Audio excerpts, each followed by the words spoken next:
If you ever want to measure the health of your marriage, connect every smart gadget in your house to one account and take a 3-day business trip.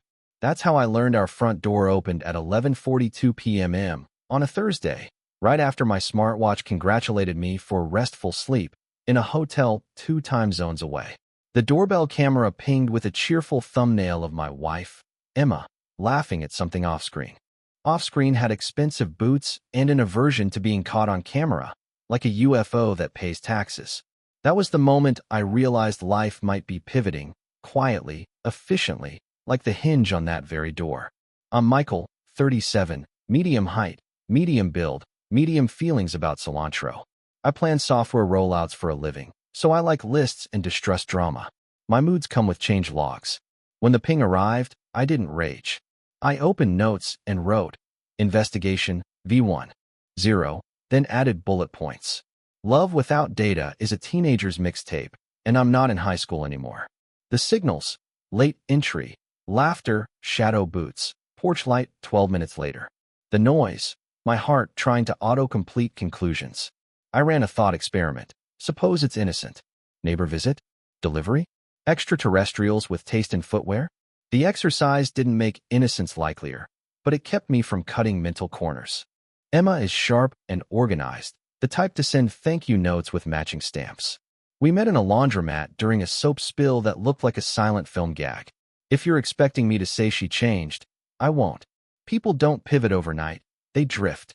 My mistake was assuming we drifted in parallel. I didn't call her. Whoever speaks first loses leverage. I spent Friday smiling at a client whose eyebrows looked permanently surprised, then checked our shared calendar. Emma had Yoga Plus Market. Credit card shows flowers at 6:19 p.m. Hydrangeas, which shed like polite confetti. I added hydrangeas to my notes. To avoid impulsive texts, I built a model. Columns: date, event, source, confidence, alternative hypothesis. At 9:04 p.m., kitchen activity. At 10:46, silence. At 11:42, door again. My model suggested a pattern. My heart suggested I baptize my phone in the hotel ice machine. Betrayal, or the rumor of it, creates a 2-station mental radio. Channel A, you're overreacting, sleep. Channel B, you're a fool, burn it all down. I searched for Channel C. Weather's mild, bring a jacket.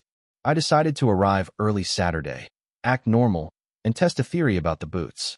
When my plane touched down, Emma texted, miss you. House looks like a hydrangea, fought a pillow.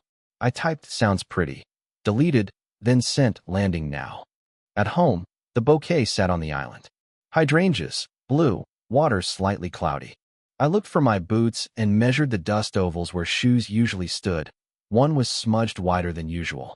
Saturday night, my little Christmas light monitor by the porch showed a power draw pattern that didn't match ours. Short burst, long lull, short burst, like someone who didn't know where the switches were. Sunday morning, I made coffee strong enough to be classified as an industrial solvent and waited for Emma to emerge. She came down in yoga pants and my old college sweatshirt, the one she wears when she wants to look like she's been home all along. Morning, she said, voice easy, like we were in a commercial for oat milk. Morning, I replied, sipping my coffee and watching her like a cat watches a rocking chair. I didn't ask about Thursday. Not yet. There's a right moment to spring a trap, and it's not when the prey is still chewing toast. Instead, I asked if she wanted to go to the farmer's market later, which got me a vague, maybe, and an immediate retreat upstairs. My plan was simple. Keep her calm, keep her guessing. That's not paranoia, it's project management. You don't announce a software audit before the audit. Around noon, I made my move. She was sitting on the couch scrolling her phone, one leg tucked under her. I sat across from her, leaned forward, and dropped the line like I was asking about the weather. Hey, who was here Thursday night? Her reaction was a Rorschach test. First, a blink, deliberate. Then a smile, just shy of real. What do you mean? The front door opened at 11:42. I was 2 time zones away. She laughed. Michael, you're tracking the door?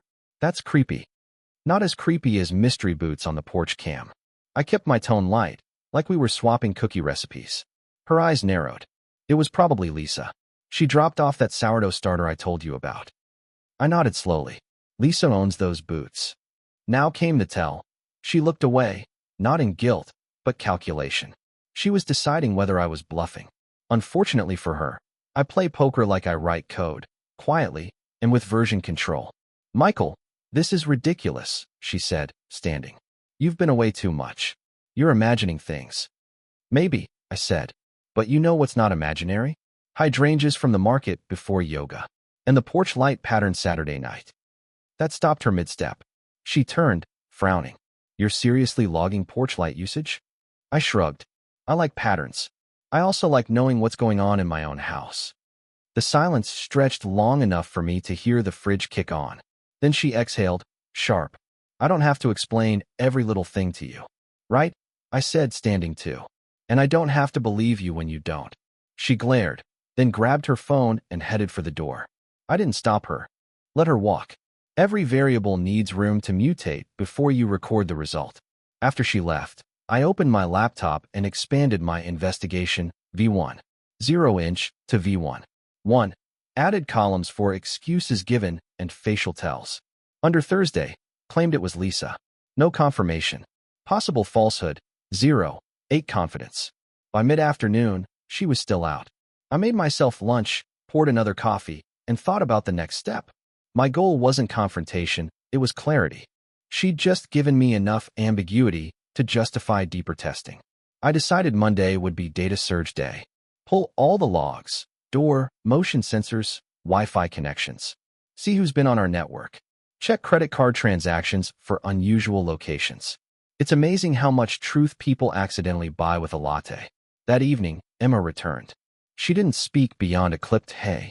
No eye contact. Fine. Silence is also data, it's just compressed. The question had been asked. The answer wasn't convincing. The experiment was now live. Next, I'd set a trap so subtle it would look like an accident, one that would either confirm my suspicions or give me the best laugh I'd had in years. The great thing about being in software deployment is that you learn how to create systems that quietly log everything without anyone realizing. The great thing about being married to someone who underestimates your technical curiosity is that she never thinks twice about the gadgets already in place. Monday morning, Emma left for work before me, a rare event that made me suspicious before I'd even poured coffee. I sat at the kitchen table, laptop open, pretending to browse the news while I was really plugging into our home network logs. Our Wi-Fi had seen a new device Thursday night, a phone. Not hers, not mine. The MAC address resolved to a generic Android model, the kind used by people who either hate iPhones or don't want to be tracked by Find My features. No name in the device ID, just a string of numbers like a burner phone. I added it to the spreadsheet. Confidence, 0, 92. Then I set the bait. I ordered a smart plug, overnight shipping, and installed it in the lamp near the couch. That lamp would be my canary. The Plugs app would log every on-off event with timestamp precision. If mystery boots returned, I'd see their light habits. For extra fun, I tied the plug into a hidden alert on my phone. Whenever the lamp switched on between 10 p.m. and 2 a.m., I'd get a discreet system update available notification. To Emma, it would look like routine phone chatter. By Tuesday, the trap was live. That evening, I played the role of completely unconcerned husband. We had dinner. She asked how work was. I asked if her Lisa had enjoyed the sourdough starter. She didn't flinch, which told me she'd either doubled down on the lie or buried it deep enough to believe it herself. At 11:07 p.m., my phone buzzed. System update available. I lay in bed, eyes closed, hearing the faint creak of the couch springs downstairs. The lamp had been switched on. 10 minutes later, off. Another 5 on again. The Plugs log drew a little Morse code of betrayal. But that wasn't the real prize. The real prize came from our mesh Wi-Fi system, which also quietly records signal strength by room. A device with that same burner phone MAC address had connected from the living room at 11:08 p.m. Signal quality, excellent. Duration, 58 minutes. At 12:06 a.m., the lamp went off and the burner phone vanished from the network. I didn't get up. I didn't storm downstairs. I just rolled over, pretending to be the man who had no idea what was happening under his own roof. Tuesday morning, Emma was unusually cheerful, too cheerful. The kind of cheer that smells like someone's justifying themselves before the guilt even has time to set in. She made pancakes, She hasn't made pancakes in years. Over breakfast, I mentioned, offhand, that I might have to work late Wednesday. Her eyes flickered just slightly, and I mentally tagged the reaction. Opportunity recognized. Perfect. The trap had worked. Now I just needed one more event to complete the pattern. And then I'd stop being the husband quietly logging data and start being the husband who flips the table. Wednesday was my fake overtime day. I dressed for work like normal, kissed Emma goodbye, and left with my laptop bag over my shoulder. The bag was empty except for a snack bar and my noise-canceling headphones. My real destination was 2 streets over, where I parked my car in the lot of a gym I hadn't set foot in since my mid-20s. From there, I walked back toward our street, keeping low like a man auditioning for a role in discount spy movie. My goal wasn't to confront anyone. It was to confirm the rhythm. At 7:15 p.m., Emma's car was in the driveway. Curtains drawn in the living room. No movement. I went to the small park nearby, sat on a bench, and ate my snack bar like a patient fisherman. At 9:46 p.m., my phone buzzed. System update available. The couch lamp had been switched on early tonight. I made my way back, cutting across backyards. From the alley, I could see the faint golden glow through the curtains. Shadows moved, 2 figures. One was Emma's. The other was taller, broader. Boots on the mat by the porch. Even from a distance, they looked expensive and smug. I took a photo, blurry, yes, but enough for shape recognition later, and slipped away. At 11:02 p.m., the lamp switched off. The Wi-Fi log showed the burner phone disconnecting. The boots, presumably, walked out the same way they had walked in. That was it. 3 data points. Thursday, Tuesday, Wednesday. Same device, same time window, same sequence. The kind of repetition that, in my professional life, would be called predictable load pattern, and in my personal life, grounds for a very dramatic calendar invite. The next morning, I was the picture of relaxed normalcy. Coffee, small talk, pretending not to notice Emma's extra effort with her hair. She was in maintenance mode, keeping the front end pretty while the back end processes ran messy. At lunch, I called in a favor from an old friend, Cal, a freelance photographer who specializes in domestic investigations. He's the kind of guy who can sit in a parked car for 8 hours without moving more than his eyes. I gave him the schedule, the boot's description, and the MAC address data. Tomorrow night, I said. We lock it down. Cal chuckled. You want confrontation shots or just evidence? Evidence, I said. For now. By Friday, I had a folder on my desktop labeled Emma_test results _V1. 3. Inside, door logs, lamp logs, Wi-Fi connection records, and the blurry alley photo. After tomorrow, there would be high-resolution images in that folder too. I wasn't angry yet. I was curious to see how she'd react when confronted with a version of events she couldn't gaslight away. That's the thing about data. It doesn't just tell the truth. It tells it with timestamps. And Saturday night, she was going to get a full printout. Saturday felt like one of those slow-boiled days where the air is heavy with weather that hasn't decided whether it's a storm or just a sulk. Emma floated around the house in casual weekend mode. Leggings, hoodie, hair in a loose bun, like she was auditioning for the part of harmless wife in a coffee commercial. I played along. We did errands, grabbed lunch, even watched half a Netflix documentary about competitive birdwatching. At 6 p.m., I casually announced I'd be heading to work drinks with a couple of project managers from out of town. She nodded too quickly, no follow-up questions. By 8:30 p.m., I was in Cal's car, parked far enough down the street to be invisible, but close enough for his long lens to read the serial number on a postage stamp. At 9:47 p.m., movement. Emma appeared at the front door, cracked it open, and in stepped the boots. Cal's camera whispered its mechanical approval. 3 quick shots. The man was mid-30s, tall, well-built, with a beard that looked like it had its own grooming budget. No coat, which told me he wasn't worried about a long stay. They disappeared into the living room. Lamp on. Curtains drawn.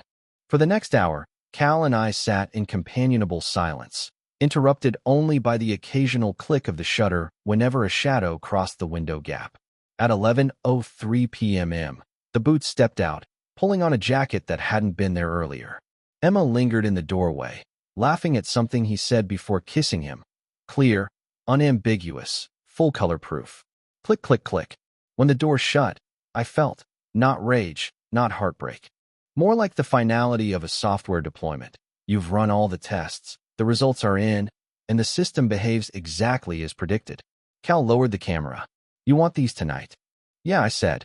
Email me the best shots. Keep the rest on your drive, just in case. By the time I got home, Emma was in bed, pretending to be asleep. Her phone face down on the nightstand. I brushed my teeth, climbed in beside her, and lay there listening to the quiet hum of the air conditioner. The folder on my laptop now had a new subdirectory, visual confirmation. Inside, 13 crisp images that would make even the most sympathetic friend say, "Oh, yeah, she's cooked." The next step wasn't about confronting her in a blaze of fury. That's a rookie move. I wanted control, my timing, my terms. Monday morning, when the week started and she couldn't vanish into a weekend haze, I dropped the truth on her desk like a quarterly report. Until then, I'd let her think she was safe. Let her think the variables were still hidden. Because nothing sharpens the impact like letting your opponent relax first. Monday mornings have their own natural tension. Everyone's a little off balance from the weekend, a little slow to process incoming fire. That's exactly the mood I wanted when I dropped the payload. Emma was at the kitchen counter, stirring her coffee. She wore that faint, preoccupied smile of someone who thinks they're ahead of the game. I set my laptop on the island, opened the folder, and spun it toward her. Take a look, I said, as casually as if I were showing her a funny meme. Her eyes flicked to the screen, then froze. The first image, her at the door, smiling at the boots, stared back at her in perfect resolution. She blinked, then hit the arrow key. The kiss. Another blink. The goodbye wave. You followed me? Her voice was quiet, but there was steel under it. Followed? No. Monitored? Absolutely. I sipped my coffee. You know me, big on data integrity. She pushed the laptop back toward me. This is insane, Michael. What's insane? I said, keeping my tone level. Is pretending nothing's happening when the door logs, the Wi-Fi, and now a Nikon lens all say otherwise. She opened her mouth, closed it, then leaned on the counter. It's not what it looks like. I almost laughed. Emma, it's exactly what it looks like. That's the nice thing about still photography. No dramatic music, no editing tricks. Just a timestamp and a frame. She stayed silent, the way a chess player stares at the board after realizing the trap's been there for 10 moves. I didn't fill the gap. Silence is leverage. Finally, she straightened. So what now? You going to throw me out? I shook my head. I'm not deciding anything today. I have a process. Her brow furrowed. A process? Step 1, I said, counting on my fingers, is data collection. Step 2 is analysis. Step 3 is deciding whether the system is worth maintaining, or if it's time for a rebuild. You make it sound like a software update, she muttered. That's because you've turned our marriage into a bug-ridden beta release, I said. That one hit. She flinched. I closed the laptop. We're going to live like normal this week. No screaming, no theatrics. You've got until Friday to decide if you want to give me the truth without spin. If you don't, I'll proceed to step 4. Her eyes narrowed. What's step 4?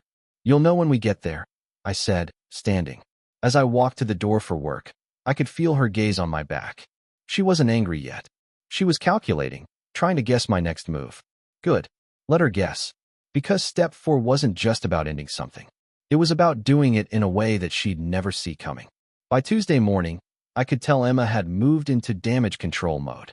She was suddenly attentive, offering me coffee refills, asking about my projects, even suggesting we go out to dinner like old times. If I'd been less disciplined, I might have thought she was making amends. But my gut said this wasn't about reconciliation, it was about reconnaissance. She wanted to know how much I knew, how much I suspected beyond the pictures. I let her think she was making progress. Over dinner, I listened to her ramble about the farmer's market, a co-worker's vacation photos, some new yoga instructor who reminds me of that guy from the boot store. I almost choked on my water at that one, but I kept my poker face. Midweek, I added another tool to the kit, a USB data logger for her car's OBD2 port. It's meant for tracking fuel efficiency, but it also records GPS data. By Thursday morning, I'd see exactly where she was going under the banner of yoga class. Wednesday night, she tested the waters. You've been quiet lately, she said over the hum of the dishwasher. I'm working the problem, I replied, scrolling through my phone. What problem? The one you brought home in boots. Her jaw tightened, but she didn't bite. She changed the subject to whether I wanted pancakes this weekend. At this point, I realized something important. She wasn't going to confess. She'd ride this thing into the ground rather than hand me a clean admission. Which was fine. My plan didn't need her cooperation. Thursday's GPS log was gold. At 6:42 p.m., her car left home. It didn't go to the yoga studio. Instead, it stopped at a residential address 15 minutes away and stayed parked there for 2 hours. A quick search pulled up the listing. 2-bedroom condo, recently sold to a man whose name matched the one on the Boots LinkedIn profile. Profession, lifestyle consultant. Which, as far as I can tell, is code for self-employed charmer with flexible morals. That night, I updated the file to Emma_test_results_V1. 5. The evidence wasn't just airtight. It was climate-controlled and shrink-wrapped. Friday morning, she made French toast. It was her culinary white flag. "We should do something fun this weekend," she said, smiling like she hadn't been traced to another man's condo less than 24 hours earlier. "Sure," I said. "Let's make it a surprise." The look she gave me was curious, maybe even hopeful. She didn't know that the surprise was for me too, not about what she'd done, but about how it would feel when I finally, deliberately, pulled the plug. Because step 4 wasn't going to be a blow-up. It was going to be a clean extraction. And by Monday, she wouldn't just be out of the house, she'd be out of the narrative entirely. Step 4 began with a spreadsheet. Not the investigation one. This was my exit strategy document. Tabs for finances, legal contacts, storage options, and one called phase timing. If you're going to dismantle a marriage, you might as well treat it like a high-stakes system migration. No downtime, no loose ends, no chance of rollback.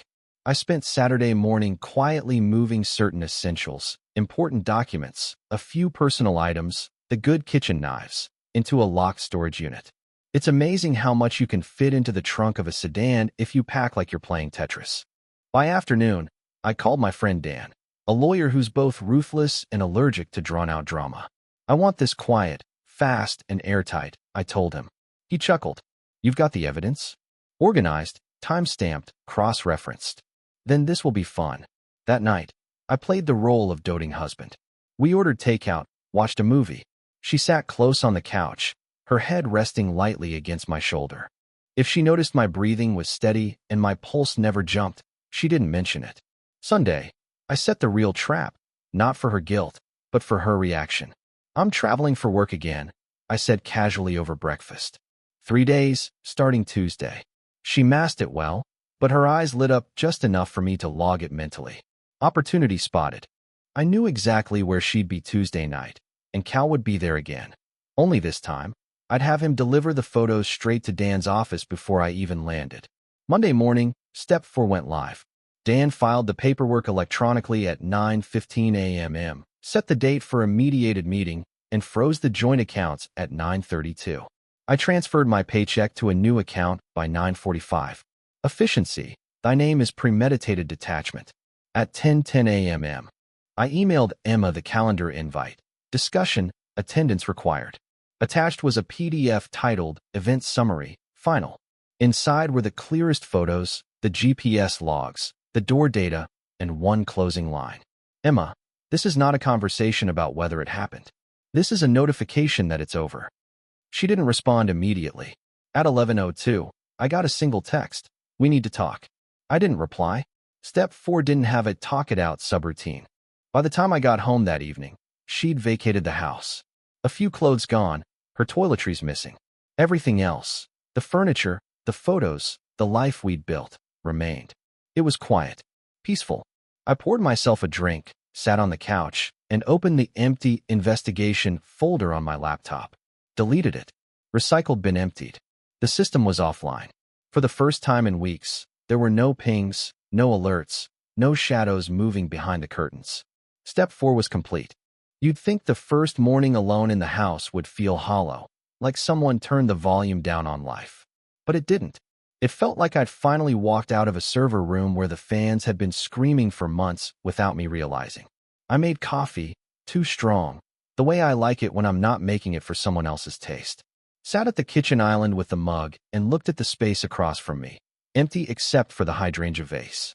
The flowers had wilted into something unrecognizable, petals curling in on themselves like they were trying to hide the fact they'd ever been vibrant. I left them there.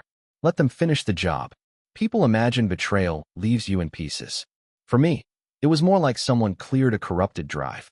Yes, a lot was gone, but so was the junk data, the logs of arguments, the unspoken compromises, the quiet resentment I'd been pretending wasn't accumulating. I could feel my mind booting clean. Dan texted to say Emma's lawyer had already made contact. The phrasing was clinical, like patch notes, counterparty aware, expecting expedited resolution. He asked if I wanted to review the next steps over lunch. I told him yes, mostly because I didn't want to spend the day in a house that still smelled like the two of us. Over burgers, Dan asked if I'd considered dating again. I laughed so hard I almost spilled my drink. Let's finish decommissioning this marriage before we install any new software, I said. He grinned. Fair. When I got home, I opened my laptop out of habit, half expecting to check the investigation spreadsheet. But it was gone, just as I'd left it. No more confidence ratings, no more event logs. My evenings were mine again. That night, I walked through the house with the lights off, something I hadn't done in weeks. No creeping shadows. No half-heard voices through the floorboards. Just the hum of the fridge and the occasional click of the settling wood. It was strange. This peace wasn't the kind you work toward with heart-to-hearts and therapy sessions. It was the kind you get by pulling a faulty module out of the system entirely. Sometimes you don't debug, you just replace. I knew there'd be complications ahead. Meetings, signatures, maybe a last-ditch plea from her to reconsider. But for now, the variable that had been distorting my life was gone. The graphs had flattened. The noise was gone from the signal. And in that quiet, I realized something I hadn't expected. I didn't miss her. I missed the man I'd been before all this started, but I liked the man I was becoming a lot more. The divorce wrapped faster than even I'd hoped. 2 months from the first electronic filing to the last wet signature. A speed run in the world of legal separation. Dan said it was because Emma's lawyer knew their case was as solid as a house built from wet cardboard. I prefer to believe it's because I ran the entire process like a clean deployment. Dependencies mapped, risks mitigated, rollback plan unnecessary. We met for the final signing in one of those soulless conference rooms that seemed designed to drain conversation from human beings. Fluorescent lights hummed overhead. A stale pot of coffee sat untouched on the counter, and the table was one long slab of laminate pretending to be wood. Emma looked good, which annoyed me. It wasn't about attraction, it was about presentation. I'd half hoped the weeks of tension would leave some visible crack in her armor. Instead, she sat straight-backed, wearing a neutral cardigan like a person testifying on behalf of oatmeal. I slid the pen toward her without ceremony. She signed quickly, no hesitation, and pushed the papers back across the table. No, I'm sorry. No, what happened to us? Just two people finishing the last keystrokes of a command they'd been running in the background for months. When I walked out of that building, I realized something strange. I'd been carrying an invisible weight. Not grief exactly. More like a subscription service I'd been paying for without using. It was there every month, quietly draining resources, and now it was canceled. People love to ask if I felt anger, bitterness, regret. I tell them the truth. I felt efficient. Like I'd found a critical bug in production, documented it, patched it, and pushed the update before the rest of the system noticed there'd been an issue. Sure, there'd been some downtime, but the server was humming again. In the first weeks after, I made small upgrades to my life. Not because I was starting fresh, but because it amused me to tweak the system now that it was mine alone. I replaced the couch lamp, the very one that had been my silent co-conspirator in exposing the boots. Kel still has the original smart plug in a drawer somewhere. I've told him to keep it for the story. If there's a museum for marital espionage one day, I want it in a glass case. I started running again. Not the meditative kind people post about online. No sunrise jogs with captions about healing. Just practical running. My legs needed to remember they were designed for more than pacing between the fridge and the laptop. One Saturday, I wandered past the farmer's market. The flower stalls were bursting, rows of hydrangeas in every shade. Blue, pink, white. They stood there unapologetically, full of life. I almost bought some, just to prove to myself they weren't cursed. Instead, I bought sunflowers. It wasn't about rejecting the past. It was about putting something in my kitchen that wouldn't shed petals like tiny, polite lies. Closure, in my opinion, isn't a conversation or a cathartic scream. It's the deletion of log files you no longer need, trusting that the system will run fine without them. I don't need to know why Emma did it. I don't need to know what she told herself to make it feel okay. That's her debug session, not mine. I've archived the evidence, door logs, GPS traces, high-resolution photos, in a password-protected folder named legacy_project. It's not there for revenge or nostalgia. It's there because, if I ever doubt my ability to spot a pattern early, I want a reminder of how I once turned suspicion into certainty without a single raised voice. Now, my nights are quiet. No mystery pings at 11:42 p.m. No burner devices popping up on the network map. No shadows slipping across the living room curtains. Just me, the hum of the fridge, and a Wi-Fi list that contains only devices I actually own. Sometimes friends ask if I'll date again. I tell them maybe, but only after I've fully enjoyed the luxury of unmonitored peace. Besides, I like the idea that the next time a pair of mystery boots crosses my threshold, I'll know exactly where to put the smart plug. Because if there's one thing this whole ordeal taught me, it's that love might lie, but data never does.